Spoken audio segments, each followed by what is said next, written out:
ymwelwyr yn cadw meddiant yn fan hyn. Mae'r bel i'r canol a'r peniad allan. A Barry. Na, maen nhw wedi colli meddiant a'r ergyd yn dod fewn. O, a mergyd wych gan Daniel Redmond. A'r Barry yn fler yn fanno, yn colli meddiant ar ymyl y Cwrt Cosby hunan. A Redmond yn eu cosbi nhw. Ergyd wych gan y chwaraewr canol cae. Ond mae Lewis yn hercian chydig bach yn fan hyn. Mae o'n amlwg wedi anafu. Tybod pa mor ddifrifol ydy hwnna. Ac felly mae Celyn Absalom yn dod ymlaen yn ei lefo.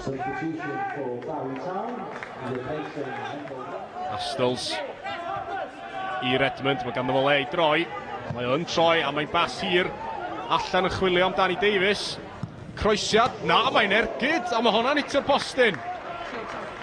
Wel, am ergyd gan Danny Davies, un anisgwyl, ac mi fydd rhaid i Celyn Absalom fod yn barod am hwnna.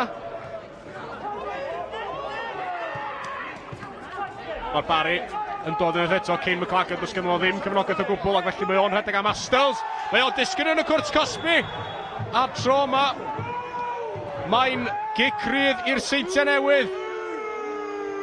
Carden Felyn yn dod allan i Kane McLagan am ddeifio. Redmond, pas dda i Jordan Williams, ac mae allan i Marriott ar y chwith.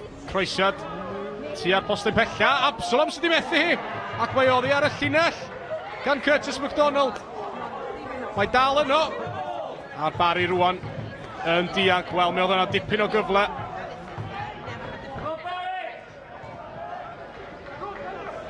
Seintiau Newydd yn cadw meddiant. Jordan Williams yn rhedeg, yn trio canfod McManus, ac yn ergydio! Ac yn syth am Celyn Absalom fel arall. Mi fydda honna, mae'n siŵr, wedi canfod Cefn y Rwyd hefyd. Davies unwaith eto. A Davies ar ei droed chwith i ganol y Cwrt Cosby. MacDonald gafodd ei ben arni. Mae nôl i Jordan Williams. Joe Williams yn troi, a mae mewn! Wel, oedd hwnna yn anisgwyl. A'r golwr Celyn Absalom ddim yn siŵr chwaith, dwi ddim yn meddwl.